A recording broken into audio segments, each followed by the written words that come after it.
RMS14X ゼクシリーズ進化の系譜。 RMS141 ゼクアインとは、小説フォトストーリーガンダムセンチネルに登場したモビルスーツであり、数多くのメカデザインを手掛けられた加藤一氏によってデザインされた機体です。ザク2の設計思想を継承し、目的に合わせて装備を換装する拡張性を有した汎用量産型モビルスーツであり、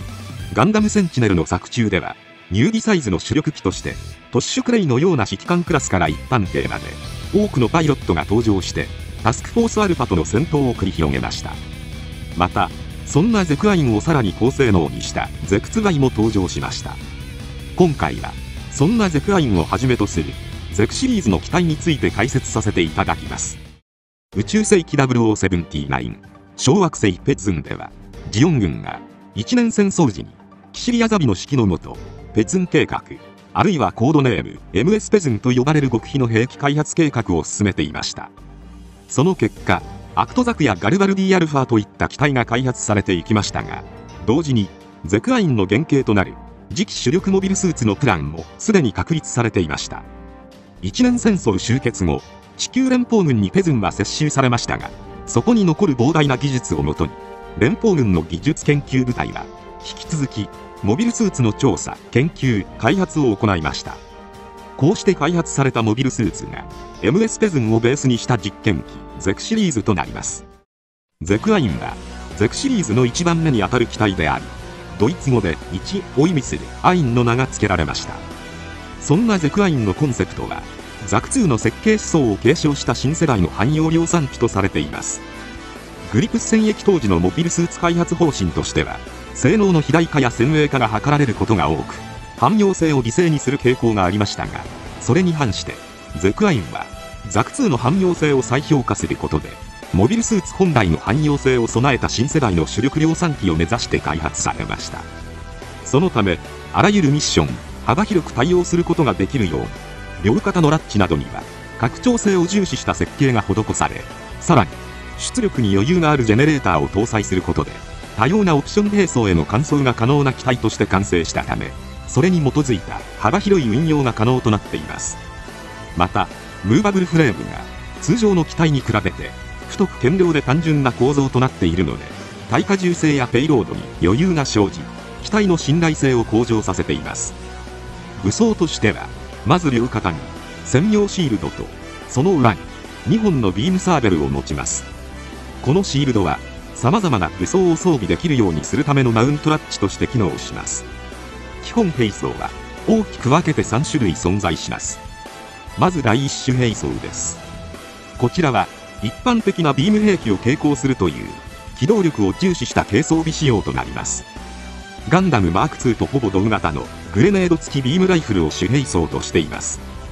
月面降下を想定しているので、オプション装備として両肩にプロペラントタンクやランディングデバイスも装備可能となっています。次に第2種兵装です。こちらは長距離攻撃を得意とするガンナー仕様となります。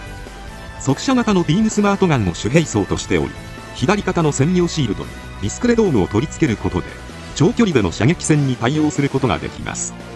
そして第3種兵装です。こちらは要塞戦を想定した重攻撃仕様であり、専用の大型マシンガンやクレイバズーカといった実体弾兵器を主兵装としています。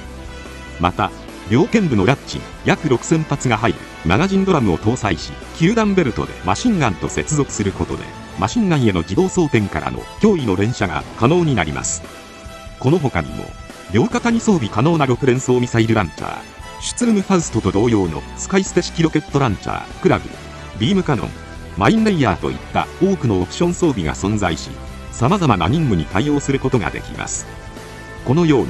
ジオン系モビルスーツに連邦の技術を組み合わせて開発されたゼクアインは、この時代で同じくザクに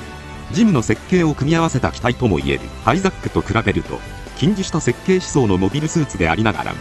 兵器の換装という点が大きく異なる機体となっています。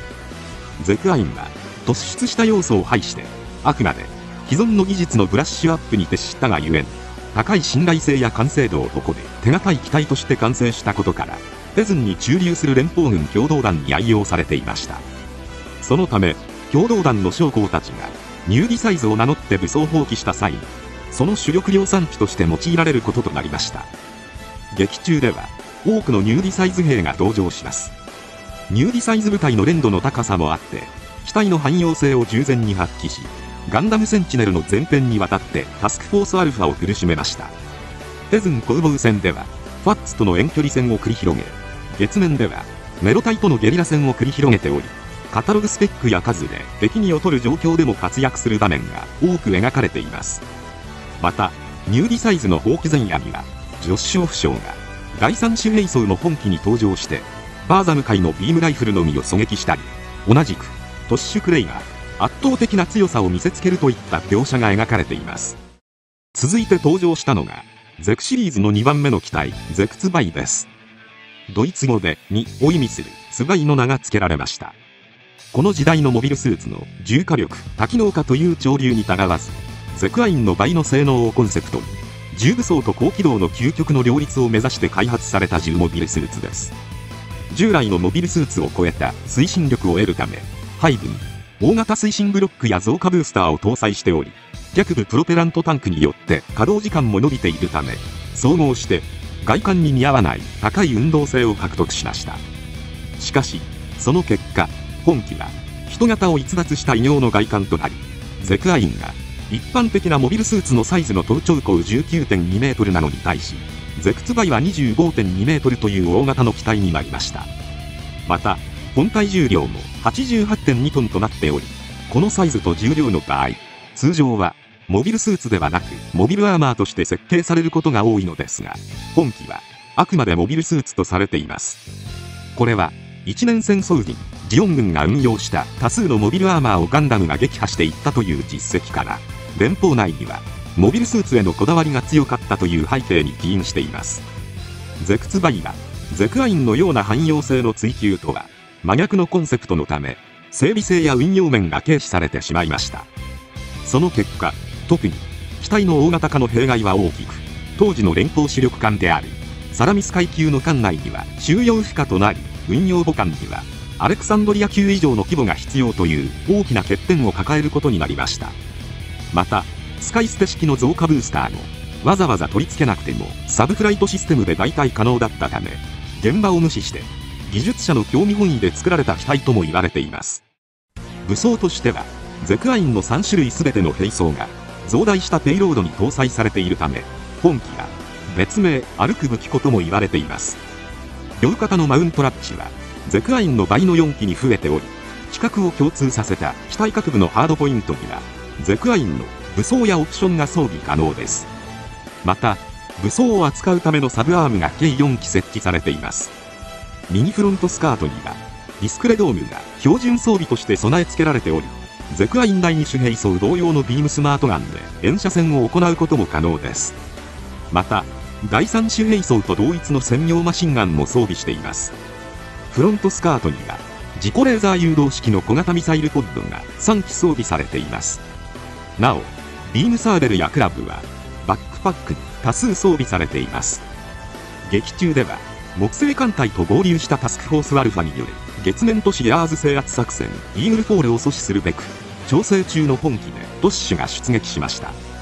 また、大気圏付近の最終決戦の際にも残存する本機を多数投入しています。最終局面では視力を損なったオフショーが本来のパイロットと入れ替わって本機で出撃し、因縁の相手であるスペリオルガンダムを執拗に付け狙いましたが、アリスによって地球に放り投げられ、大気圏で燃え尽きました。なお、ゼクツバイはモデルグラフィックス誌ガンダムセンチネルが連載されていた当時は、いわゆるラスボスに位置づけられていましたが、単行本ではゾディアックが登場したことから扱いが変更されています。